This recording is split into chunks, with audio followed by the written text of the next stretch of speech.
thing you gotta do is sit down here and get your hair cut. My hair don't need cutting. If it gets any longer, I'll have to braid it. I declare, you fight hair cutting like a steer fights branding. Well, the last time you cut my hair, you did brand me. How did I know somebody poured hot gravy in my bowl? Smarted considerable. Sure plastered your hair down nice, though. No, I might go to selling that stuff. Gravy? Sure made your hair look mighty sprucey. Yes, sir. You were slicker than a peeled onion.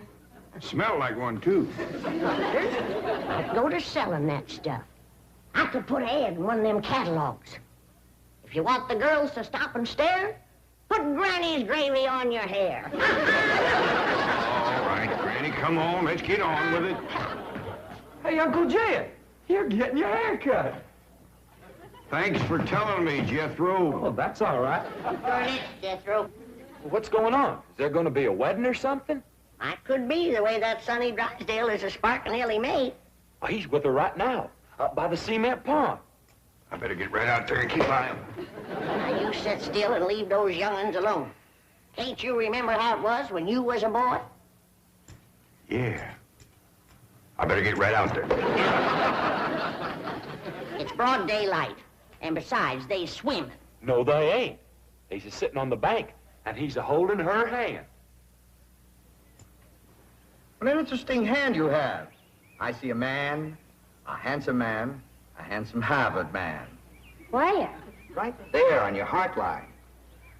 Oh, that's just the one I got from picking up toes. Ellie, you mustn't let horrid, slimy creatures touch you. Oh, heck, you ain't slimy, Sonny. Just a mite greasy from all that oil you smear on yourself. What a precious paradox you are.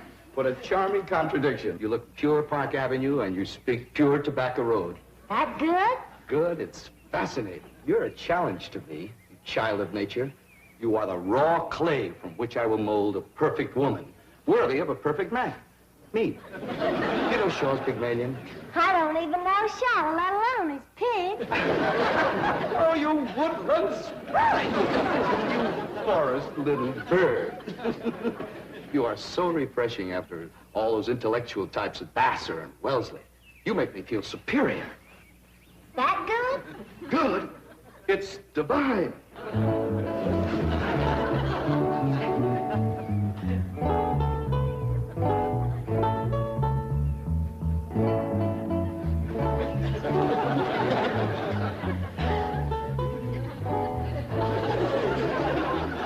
I am Caesar, and you are a fair-skinned captive, a barbarian slave.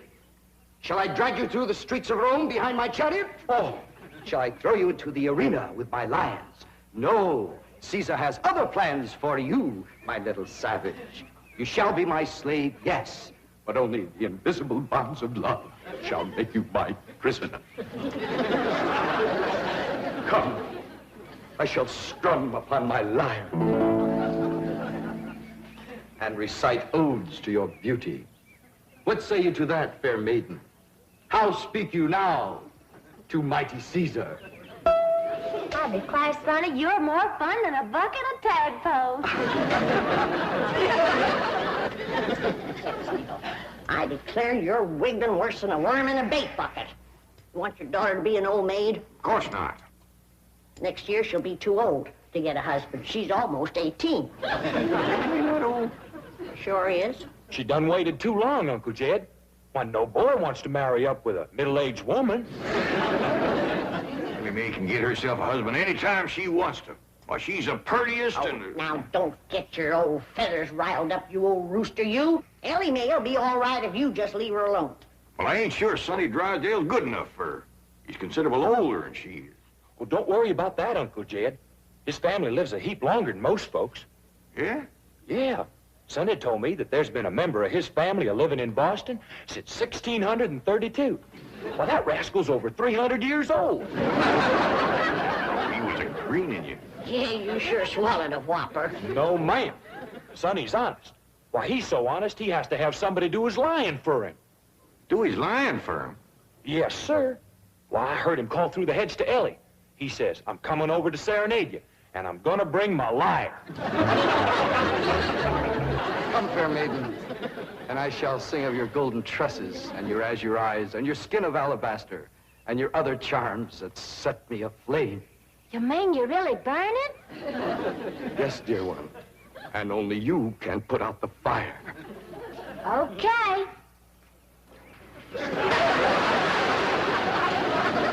How's that, Sonny? You feel better now?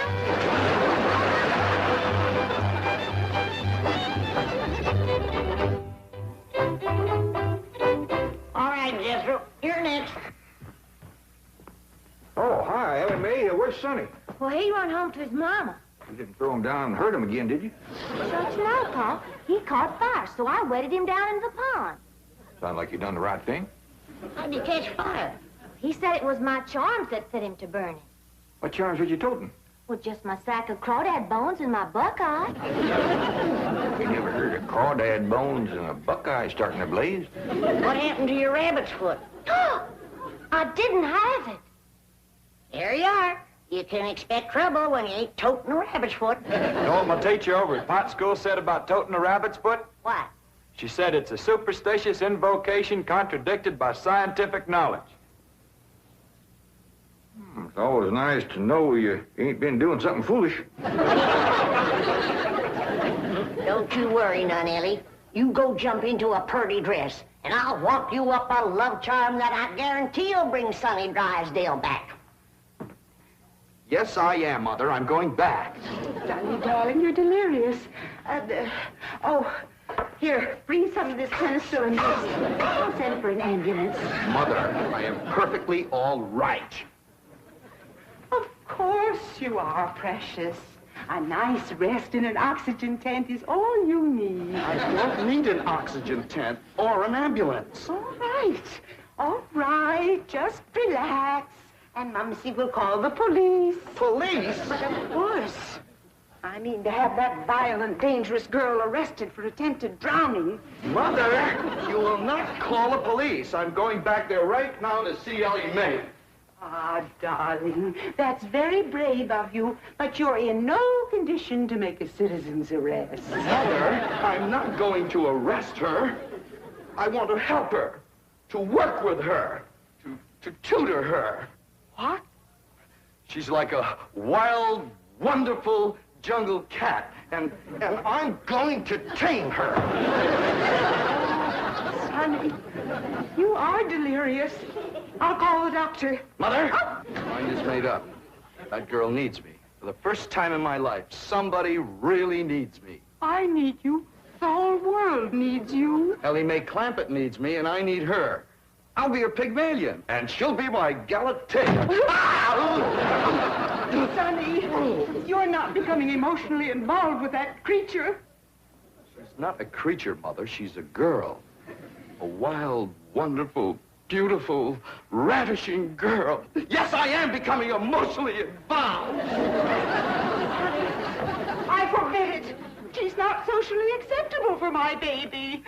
Mother, I'm not your baby anymore. I'm a man in search of a woman.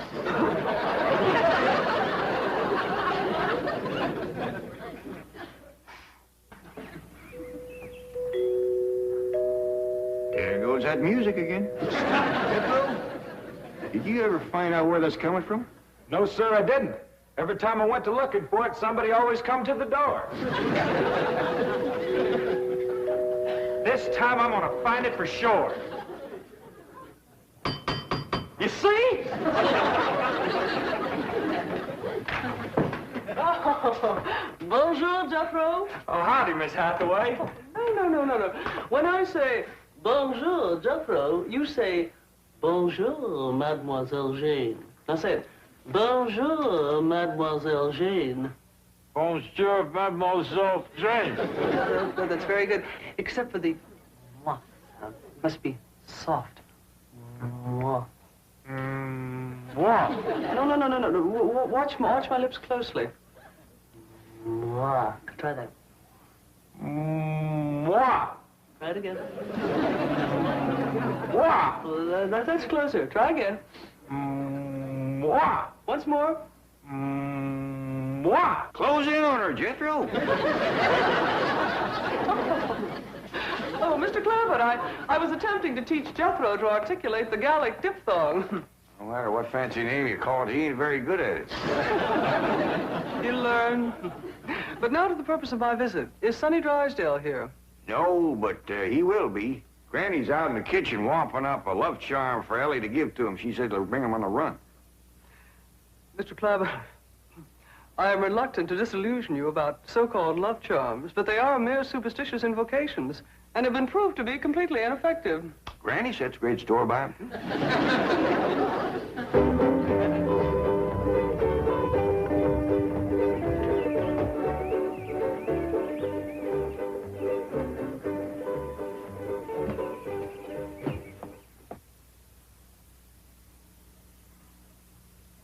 Here you are, Ellie.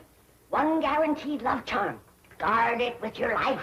What's in it, Granny? Oh, I dasn't tell you. Leastways, not just yet. But I'll give you the secret before I go on to my reward like my granny done to me. I'll guard it too, Granny. Granny? Granny, Mr. Clampett tells me that you've conjured up some sort of love charm for Ellie Mae. Right here it is. Made out of all secret stuff. That is ludicrous, irrational, sophomoric, and pure hokum. You didn't even guess one ingredient. No, Granny. Don't you come spying. I'm telling you for the good of the country. If the secret of this love charm ever got out, I shiver to think what might happen. I wouldn't want it on my conscience. Hear me now, mongrel. Neither sleep, nor snow, nor vicious beast shall keep me from the side of my beloved. Here I come, ready or not. So, you still think it won't work, huh? That is correct. All right, Ellie. Open up the pouch, mate. Now, when I drop this starching powder in it, quick close it. Press it to your heart. And say, darling, darling, my true love, come a-swooping like a dove. Darling, darling, my true love, come a-swooping like a dove. This is Ellie! Ellie! I have flown to your side in spite of all danger. What fate, what power have I to thank for giving wings to my feet? That little old charm maker, me.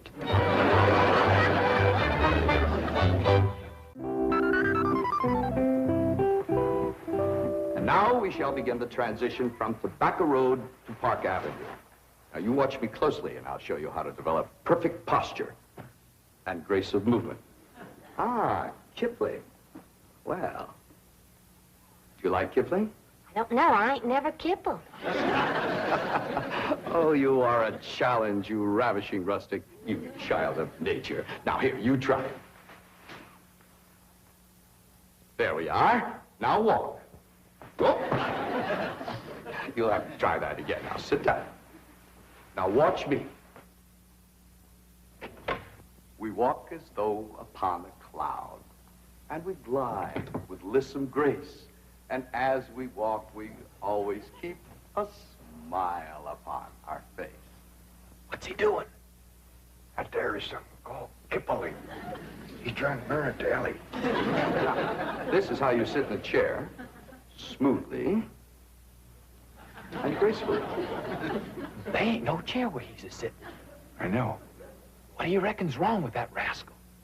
Appears to me he's about 2 bricks shy of a load. Turn old Duke loose so we can go in there and protect Ellie.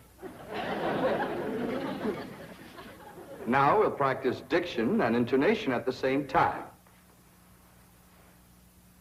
How now, brown cow? How now, brown cow? What's he talking about? He thinks old Duke is a cow. You best fetch your granny. Appears to be she's thrown too strong a charm on that boy.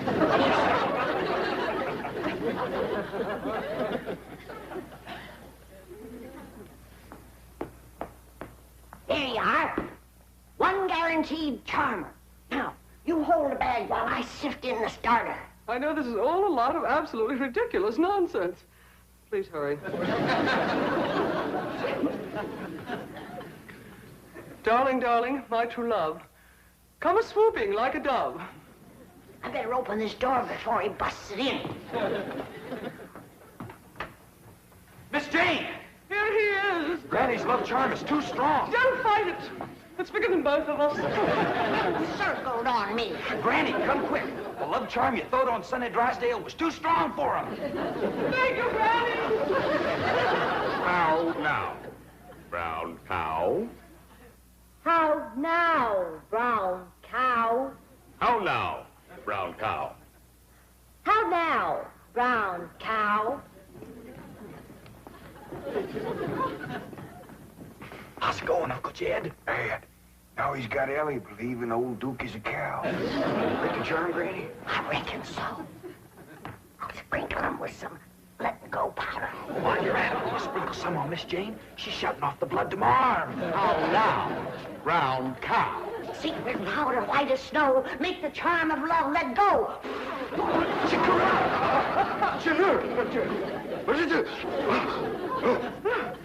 The spell is broken. Now, please, everybody listen to me. I must have complete quiet and concentration if I am to transform this bucolic beauty into a sophisticated debutante. Now, I have studied drama at Yale, Harvard, Princeton, and Dartmouth, and I am probably the only living man who can accomplish this difficult cultural metamorphosis in the brief time available. Now, everybody please go while I transfuse into this simple, untutored mind the charm, the polish, the splendor that is Sonny Drysdale.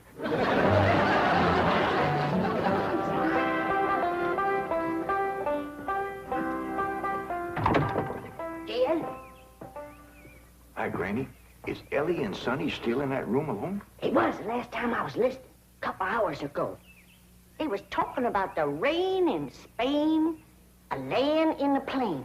Well, I guess they can't be up to no nonsense if they're talking about the weather. Doggies, I can't wait to see Ellie all polished up and talking like Sonny and Miss Jean. While you're waiting, I got something for you. What is it? A love charm. What in the Sam Hill I want with that? It ain't what you want, and it's what you're getting, a woman. And it's high time you got one, being a widower. Besides, the moon is right. That's why this stuff is working so high-fired powerful. So here. Well, I ain't interested in none of these la-di-da Beverly Hills women, so here. Well, they're interested in you, so here. Who said? Jethro says. Jethro don't know nothing, so here. I reckon Jethro ought to know what's going on in his own school. Besides, I saw her making sheep's eyes at you, so here. You caught who making sheep's eyes at me? Mrs. Millicent Schuyler Potts, that's who. Oh, now. You did? Educate a woman like that? Jethro says she asks for you every day.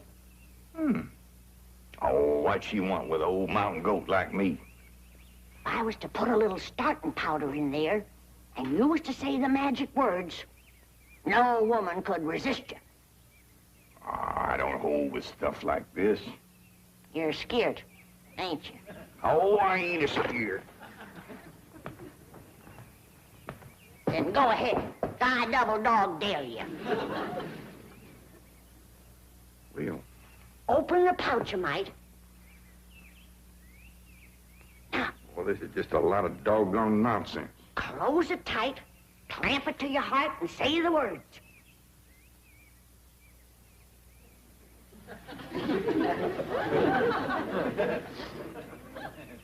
Darling, darling, my true love come a-swooping like a dove.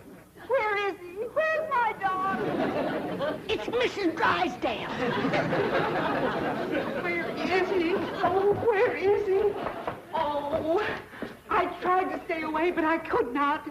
He's mine, and no other woman shall have him. Drysdale, you're a married woman. Think of your husband. Care about my husband. I want my darling, and no one is going to keep me from him.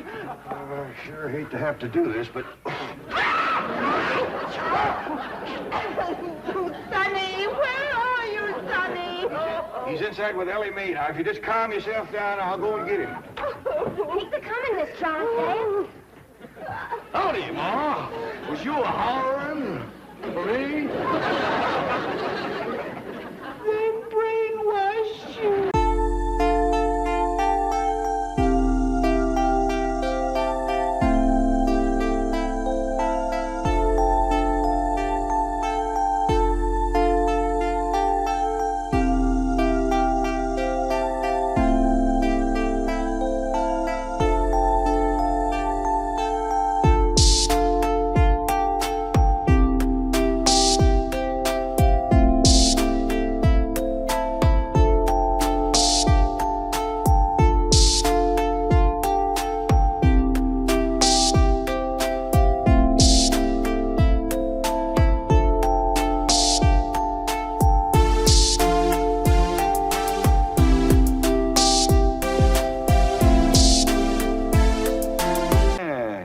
Good, ain't they? Dandy. Jed, I reckon we'll be having a wedding around here pretty soon. How'd you know? Sonny's giving Ellie a ring this morning. I couldn't get to sleep last night, and I heard them talking down by the door. All the way from your bedroom? Well, my window was open. That's still a powerful long ways to hear. Not if you climb out into a tree and shinny down a ways. You heard Sonny asking Ellie to get engaged? Plain as day. Sonny said, Ellie, you gonna be home in the morning? And Ellie said, yes. And Sonny said, I'll give you a ring at 10 o'clock. Yeah, doggies. Was putting her straight up for 10 right now. Hello? Oh, good morning, son. I mean, Sonny? Yeah, Ellie's here. Why don't you come on over? Oh, you want to talk to her on the telephone? Well, just a minute. Can't give a girl no ring on the telephone. Telephone, Ellie! Okay, Paul. I'll get it up here. Granny, you hadn't ought to be listening. Well, it's a lot easier than shinning down a tree in the dark. I took him a nightgown. I sent a bunch of these back home to Cousin Pearl. What for? Yeah, you know how she was always bragging about her daughter, Jethrine, going to beat Ellie Mae to the altar? Yeah. I sure would like to see the look on Pearl's face when she sees this. Jethrine, look at this. And I always bragged that you could beat Ellie Mae to the altar. I can, Ma. I can outrun Ellie Mae. My legs is longer. Look, we gotta get busy. Now, what time's that Jasper fella coming to court you? 6 o'clock. He's taking me out in his car. Oh, no, he ain't. He's courting you right here in my parlor where I can see to it that he gets to the point. Well, that's where he's taking me, Ma. Perkins Point. There's the barn dance thing. I'm talking about the point of proposing to you. Don't you want to get yourself a husband? Yes, sir. Jethrine, why couldn't you have been born with some of my brains instead of just my beauty? Of course, I gotta admit that you ain't quite as pretty as Ellie Mae. I ain't even as pretty as her fella. You are so. You got something to show us, Ellie Mae? Yeah, hold out your hand. Let us take a look. Face clean, Pa. I washed him with soap. No ring? No, Granny, I washed him all the way up to here. Sonny Drysdale didn't give you no engagement ring? Shucks, no, Pa. Why would he want to do that? He's gonna take me driving. That's bad. Out driving in broad daylight ain't no way to get engaged. What are you talking about? I proposed to your daughter out driving. In a horse and buggy, that's a heap different. Besides, that old mare of yours knew right where she was going. That way you could turn your attention on Rosella. That's the truth. But out driving in an automobile in city traffic, with all them cars trying to hit you, by the time you turn your head to say, will you, somebody has. There's no two ways about it. That child is going to need help to track that Sonny Drysdale. Ellie Mae don't need to trap no man to get him. Every man that ever got get was get that way. Not me. We just happened to stop under a shady elm tree, and I proposed to your daughter on the spur of the moment. That spur of the moment of yours took us 6 months scheming and planning. Why, we even trained that old mare of yours to stop under that shady old elm tree. Well, any trapping will have to be up to you, Granny. I wouldn't know what to do except I held a shotgun on Sonny. Well, I'll study on it. Them city fellers might be different.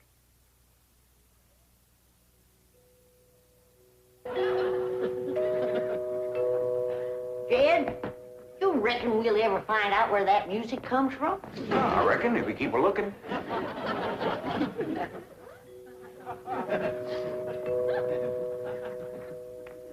You're wasting your time looking for that there music.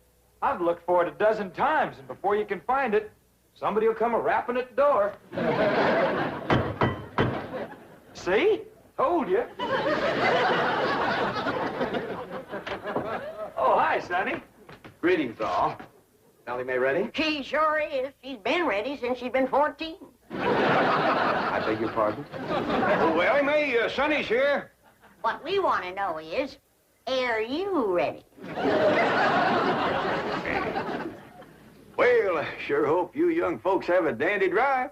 Oh, we shall. I plan to take Ellie on a socially significant drive through Brentwood and Bel Air to show her some of our depressed areas. Howdy, Sonny. Ellie Mae! You look positively divine. So do you, Sonny. I know. Don't you bite me. Ellie Mae, a kiss on the hand is a very proper greeting. Oh. Come on, everybody. Kiss Sonny's hand. Please, never mind. We're on our way. Well, have a nice drive, y'all. Yep. And if you pass under a shady elm tree, it won't hurt none to stop for a spell. There they go. Quick, Jethro, start up the truck while I get the reticule. Where you going? To follow them.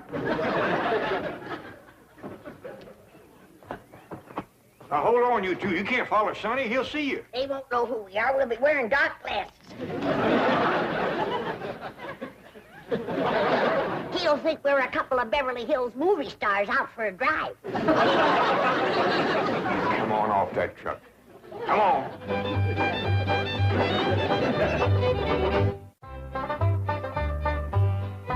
Jeffrey, did you pour the fudge out to cool? Yeah, Ma, but I'm afraid it ain't gonna get hard. Well, if it don't, you and Jasper can eat it with spoons, and I'll tell him I made it.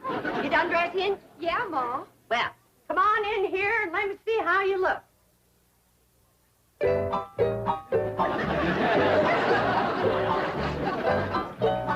Turn around, let me see your sash. You do get the bow straight. Now, I want you to bring out them pillowcases you've been embroidering for your hope chest. The ones with his and hers working French knots. Never hurt none to let a beau see you're handy with a needle. But I ain't. I always stick myself. Well, if you do, don't bleed on the pillowcase where you'll see it. Now, when you show him the stereopticon pictures, these is the ones I've picked out for you. They'll put him in the right mood. Niagara Falls by moonlight, Wedding under the Bower, The Stolen Kiss, Lily and Russell in tights. Oh, never mind. Now, what are you going to play on the pump organ for him to show off your music talent? How about Russell O'Spring? That's a dandy, full of runs and trills. And then there's the part where you cross your hands. Oh, I tell you, Jeffrey, that's one place you got it over your cousin Ellie Mae, playing a pump organ.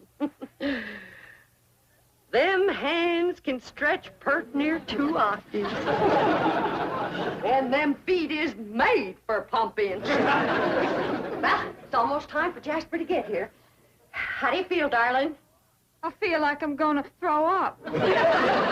My baby shoes. Aren't they cunning? Awfully stiff. I don't see how you ever walked in. Mother had them bronzed. Didn't help much. They're still stiff. What's this thing? Oh, that's my teddy bear. His name is Pooh. Would you like to kiss him? Well, not especially. I guess you'd rather kiss me. I'll kiss the bear. Oh, I guess you're not in a very romantic mood. A little music will remedy that. You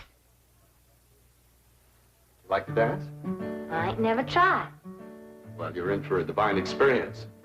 I'll teach you. Now watch.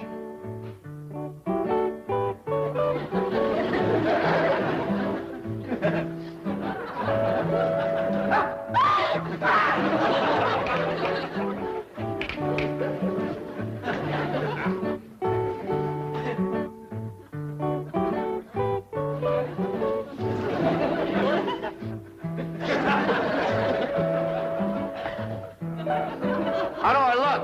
Like something's a-hurting you. Maybe some rose thorns are sticking your gum. Enough of these preliminaries. Come here, my dear.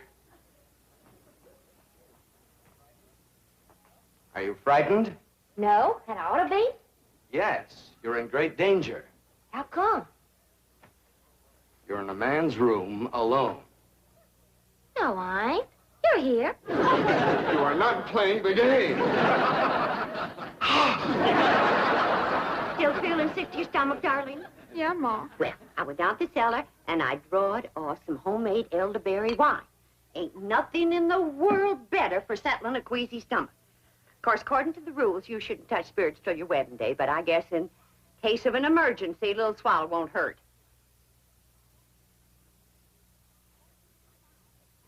I know it's a mite bitter tasting, but try and force a little down. It'll make you feel better. Now, just a little more, Jeffrey. Do it for your ma. Jasper will be here any minute now.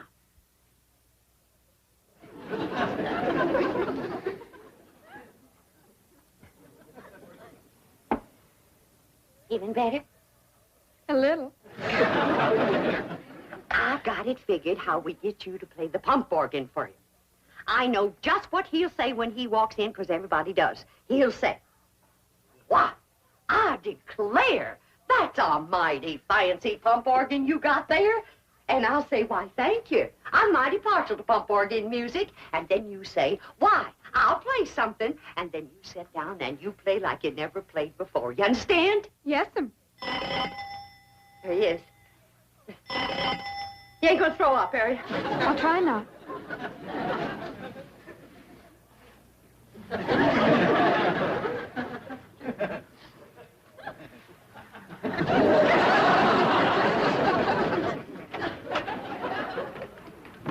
Evening, Miss Bodine.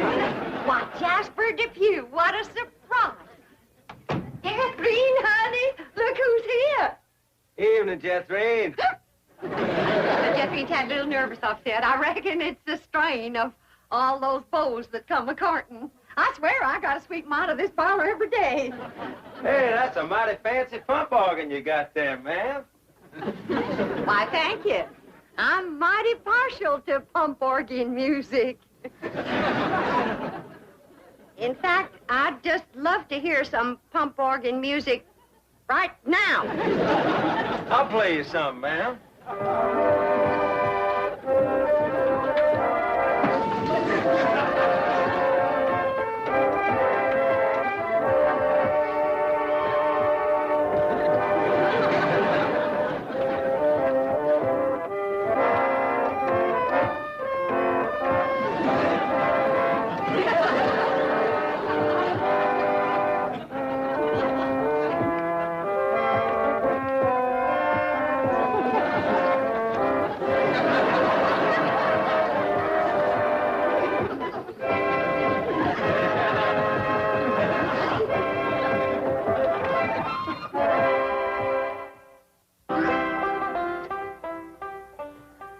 Jed, it's plumb past dark and Sonny and Ellie ain't home yet. Where could they be? What are they doing? Are they engaged? Why don't we hear something? Oh, that poor, sweet, innocent Ellie Mae out there in the dark with a man. Jed, maybe something happened. Now maybe something. Granny, calm down. Ellie can take care of herself. I reckon you ain't nervous, huh? No, just sitting here whittling. Well, what you're whittling on used to be the arm of that chair.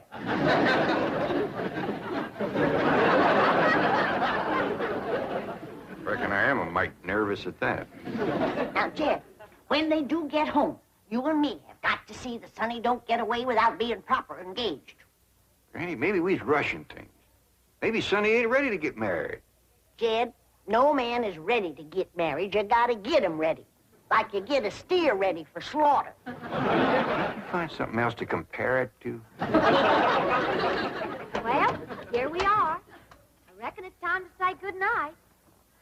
I sure do thank you for the nice ride, Sonny. My pleasure, Ellie Mae. I'll give you a ring in the morning. Promises, promises. Would you like to take another drive tomorrow? Sure would. Where shall we go? To the preacher. Any place you say, Sonny. Well, see you tomorrow, then. Oh, here comes the bride. Here comes the bride. Howdy, Granny. Well, then, sakes, look who's here. Ed, come say hello to Sonny. Don't bother, Mr. Clampett. I'm leaving. I'll show you a shortcut.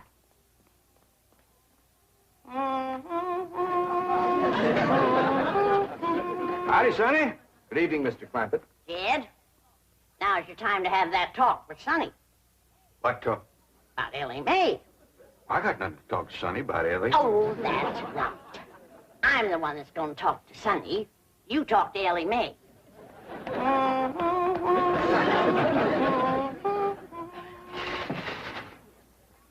Did you have something to tell me, Paul?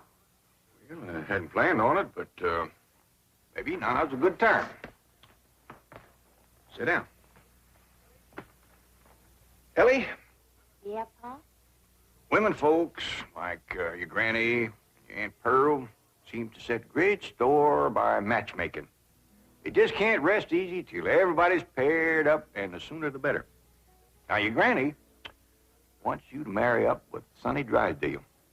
Do you want me to marry up with him, Paul? Ellie Mae, there's only one thing in the world I want for you, and that's to be happy. Do you reckon I'd be happy married up to Sonny? Only if you love him. Well, how do you know if you love somebody? Well, I can't exactly explain how you know, but when it happens, you know. You don't need nobody to shove you. You just can't wait to get married. Now, do you feel that way about Sonny? Well, I ain't sure. Do you reckon he feels that way about me? Now, tell me, how do you feel about getting married and settling down and raising a family? I find the notion completely repugnant. That's good. That's good. One man who simply cannot be monogamous. Fine and dandy. Tell me, how do you feel about Ellie? I find her beautiful, charming, refreshingly different, but somewhat lacking in the social graces. What's that mean? Well, for example, she can't dance. Ellie Mae Clampett? Why, she's got dancing in her soul. I'm her grandma, and I want you to know I was the best doggone dancer that ever came out of the Tennessee hills. And her pa can outstomp a riled-up mule. Come on, city boy. Us Clampetts is gonna set your shoes to smoking. By the way, you young people can dance if you like. Not me. I'll go for some of that fight.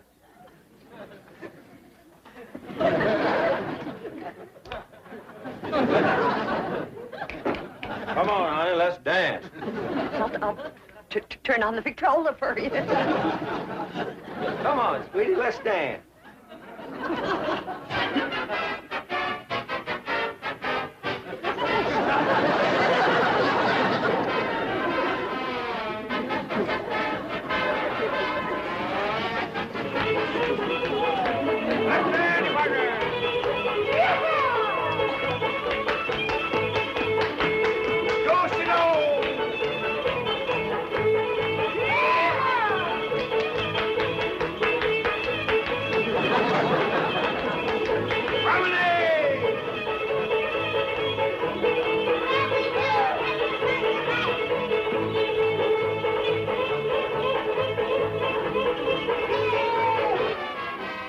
Light on her feet, ain't she? You'd never know she was moving.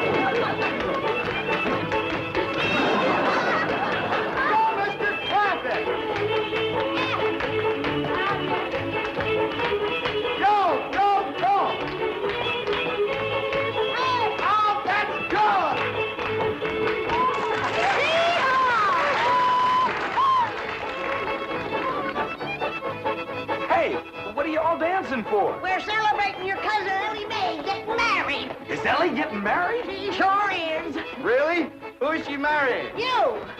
Me? That's right.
Sweet Ellie Mae's been courted, but the darling ain't been churched.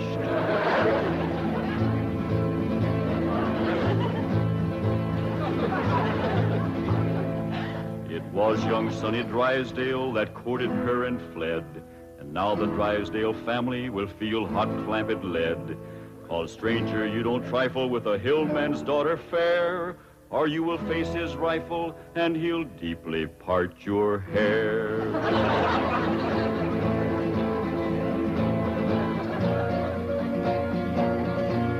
Now here's the handsome rascal that started this here feud. A Harvard, Yale, and Princeton man, a shifty city dude. His game was love and run away, 'cause that's the way he lives. But they don't allow such doings with their female relatives.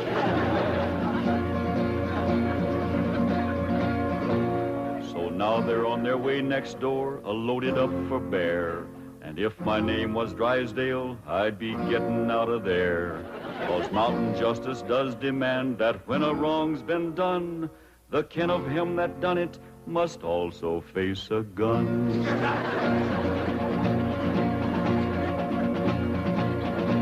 Now Sonny noticed Ellie Mae beside the swimming pool, and when he seen her figure, he lost his yin for school. He wrapped himself up in a towel and played upon his lyre, and while he twanged, the songs he sang did set her heart afire.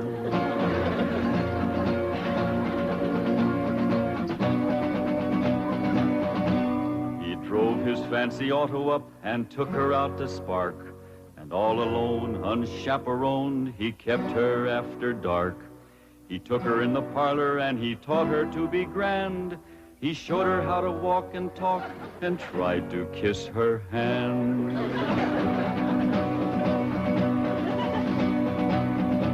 He took her to his private room to see his loving cup, and a man that wins a prize for that ain't on the up and up. He wooed her with a tango and a rose betwixt his teeth, a smiling on the outside, but a leering underneath.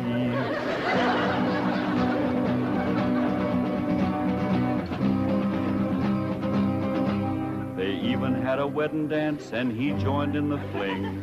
He brought along his dancing shoes, but didn't bring no ring. The Clampetts was a-planning for a wedding in the Vale, but they was duped. He flew the coop and went running back to Yale.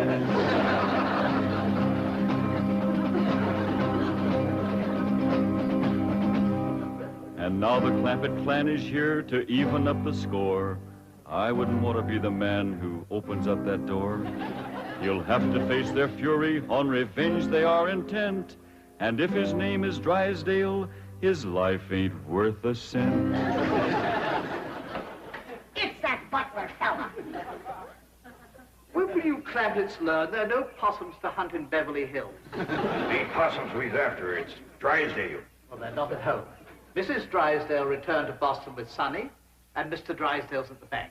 Let's shoot him. There ain't gonna be no shooting unless it's talked first. When will Mr. Drysdale be home? Not until late this evening. That's talk enough. Let's go to shooting. Oh, Granny, you can't shoot an unarmed man. That's right. I lost my head. Here. Now, when death row counts 3, we go at it. 1, 2. Now, hold on. Mr. Butler here ain't done us no wrong. He's one of their clan. I said there ain't gonna be no shooting. Let's just talk first. I'll speak to Mr. Drysdale. Thank you kindly, Mr. Butler. Yes. Thank you very kindly, Mr. Butler. Why didn't you ask him to dance with you?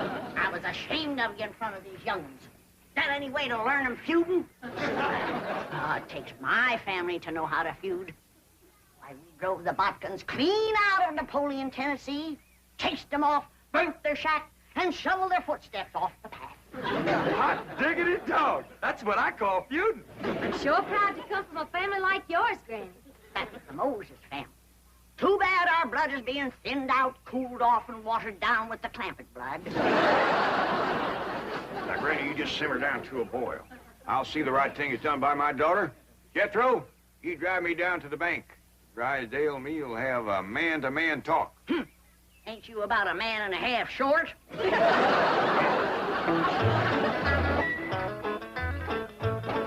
Now, you wait here. I'll go and see Mr. Drysdale. You flush him out, Uncle Jed. I'll get him on the run.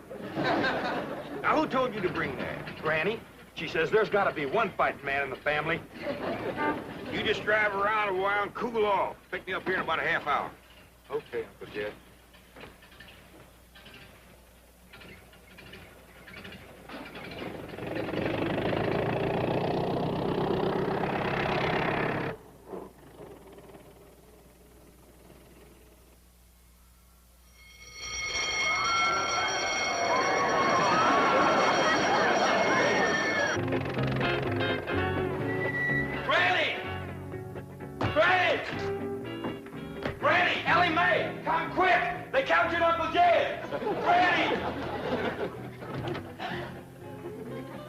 Jethro says they got Paul. Come on, Granny. Drysdale's got Uncle Jed. I dropped him off at the bank, and when I come back, they carried him off somewhere. Ambushed him, that's what it was. That Butler feller. He told them he was coming, and they laid a trap for him. What'll we do, Granny? Eye for an eye and a tooth for a tooth. They took one of ours, we'll take one of them. Where's your gun, Jethro? I give it to Uncle Jed. I reckon that Drysdale's got it. We lost the first battle. They took our leader and our best gun. But we ain't lost the feud. Come on. Jeb Stewart says, when they think they got you licked, attack!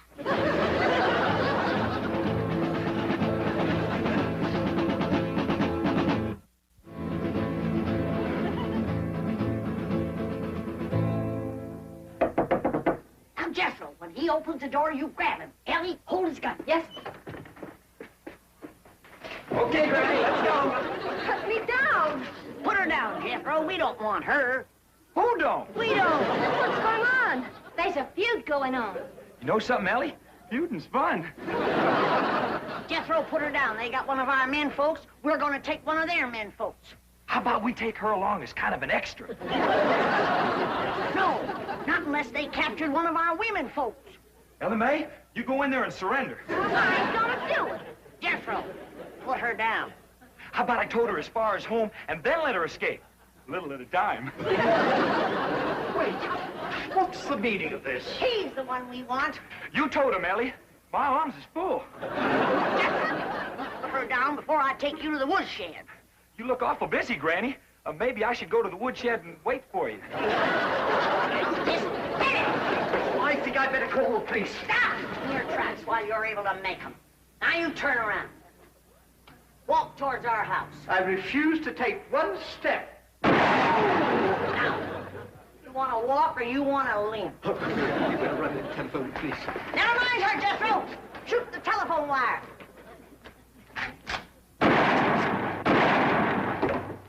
There's what's having your mind on women can do to you.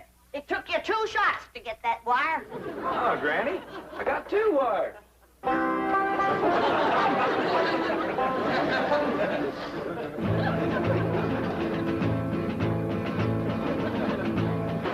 Now, keep telling you and telling you I got $25 million in Mr. Drysdale's bank. No, you didn't. They caught you before you got a penny. You're patient, Doctor. Obvious delusions of grandeur. Now, tell me, about this bank attempt, did you have any accomplices? Any what? Confederates. Oh, yeah, Granny. She's a Confederate. She's a Tennessee Moses. Tennessee Moses? That's right. Tell me, did she lead her people out of Tennessee? Sure did after they whooped the Butkins. Don't you mean the Egyptians? Well, they probably whooped the Egyptians, too, if they got in their way. Granny's folks was fighting fools. They certainly were. They defeated the best fighters Pharaoh had. I don't know about that, but they whooped the best fighters Napoleon had. Napoleon? Doctor, may I? You may not. I'm the one who uncovered this hallucination. Tell me about Napoleon. Yes. You say Granny's folks won that fight? They sure did. Over Napoleon? Oh, yeah, they tromped all over Napoleon. Fabulous. But how were they able to do it? Did they fight with superior weapons? Oh, they fought with bodkin. I see. And Napoleon didn't have any bodkin? Not after Granny's folks got through with him, Napoleon didn't have a bodkin left. I remember the last day of the feud, they got Leif and Luke and Odds. Odds? Odds bodkin. Please. But just for a minute. Perfectly safe to look out through the bars. After all, it's Mr. Clampett. What the world? Mr. Drysdale, he sure didn't treat me very good over to your bank. My first visit, too. Let this man out of here. He's got $25 million in my bank. Open this door. Open it. Open it. Oh. Lie down, mister. Lieutenant! Lieutenant! Ellie Mae! Any sign of the enemy yet? Not yet, Granny. All clear. Sound the alarm if you see a Drysdale coming. I will, Granny.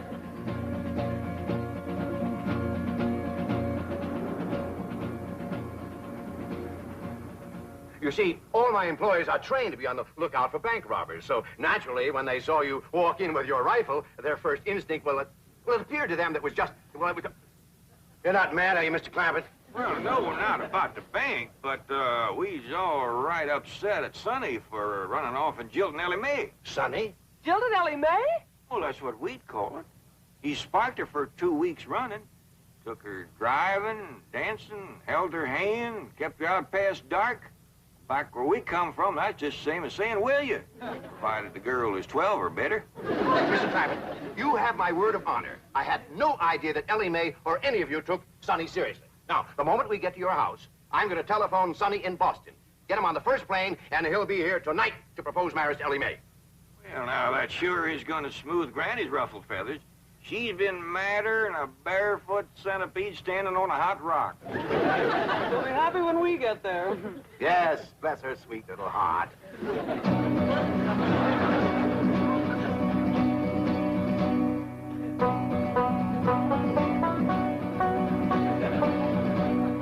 Granny, I see him. They's coming. How many is they? Miss Hathaway and Mr. Drysdale. And they's holding Pa prisoner. Come on down. We'll stop them at the gate or blast them at the barricades. Jethro, they's a-coming. Get ready to do battle.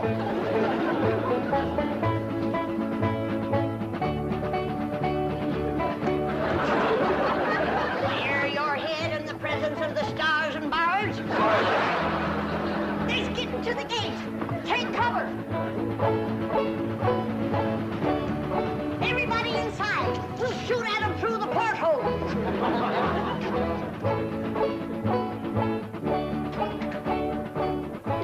You won't hit Pa, will you, Granny? Don't worry, honey. I can hit a new-laid egg out of the nest without budging the hen.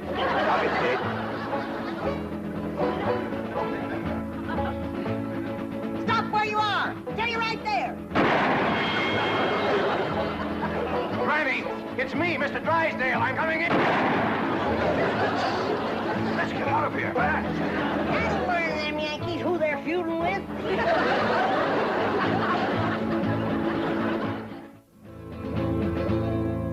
Now here's the Drysdale mansion where he's fleeing like a rat, since Granny put a bullet through his $20 hat.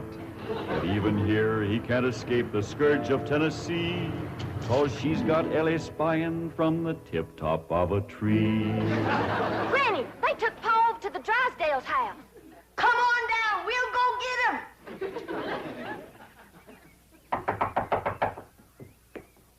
Well, I reckon we'll have to call her on the telephone. When Granny's feuding, she's sometimes hard to reason with. Reckon seeing you with that rifle kind of set her off. But that woman shot at me. Oh, Mr. Drysdale, she shot at your hat.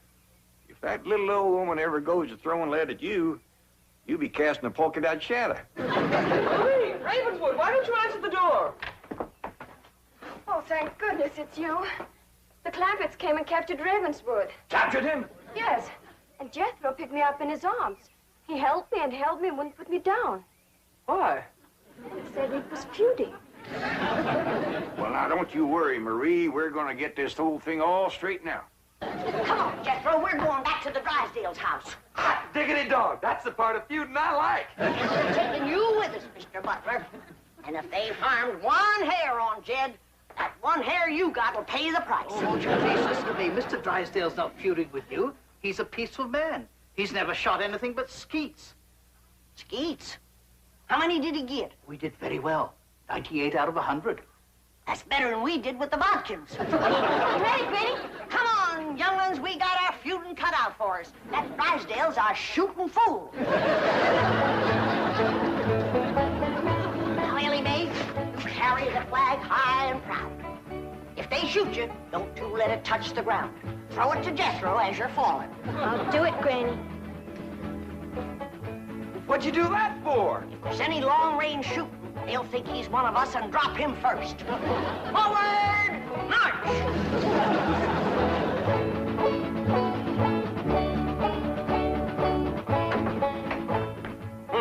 No wonder the phone wouldn't work. Marie said Jethro shot down the wires. Well, we can go next door and use the Miller's phone. Yep. Been cut with a rifle bullet. Kind of ragged, though. Jethro must have been upset. That's bad shooting, to cut those little wires with a rifle? Why, when that boy puts his mind to it, he can pick a gnat off a plate of grits at 500 feet in a heavy fog. I'm the only one that can outshoot him. Except for Granny and Ellie Mae. Well, what skeet shooters should make. What skeet? Oh, they're clay pigeons. That's what I shoot. Clay pigeons? Oh, it's wonderful. I love it. Your wife must be a first-rate cook.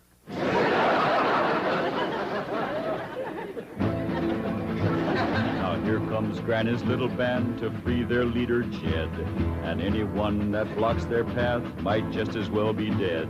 For though their numbers may be small, the flag that leads their way is the flag that led Pickett's charge at Gettysburg, PA.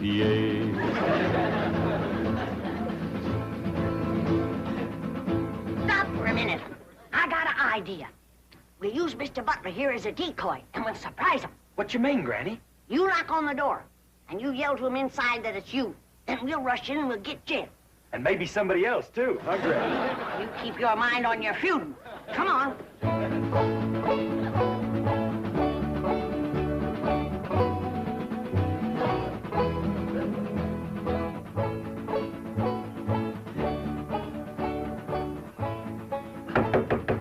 It's me, Ravenswood. Open up. Marie, you may open it. Nothing to be afraid of. It's just Ravenswood. Step aside, decoy. Ellie, you guard him. Jethro. When they open the door, we'll rush him.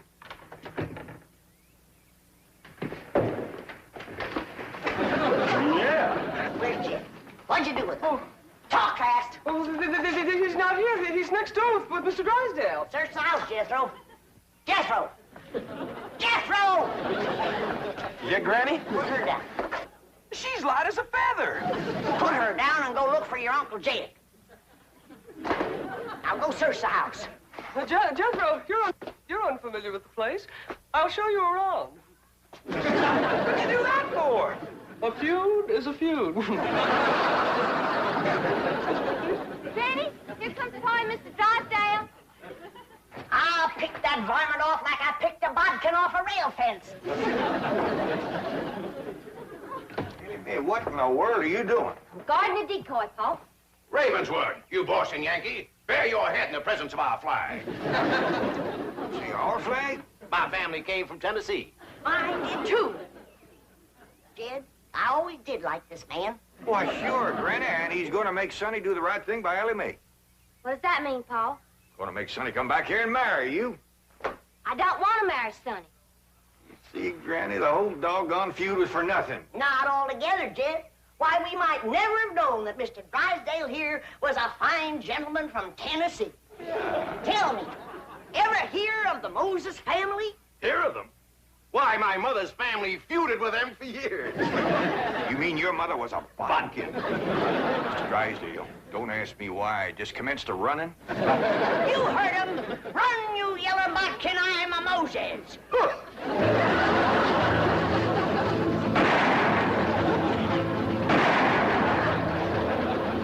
For a city feller, he sure can run. Like a scared rabbit.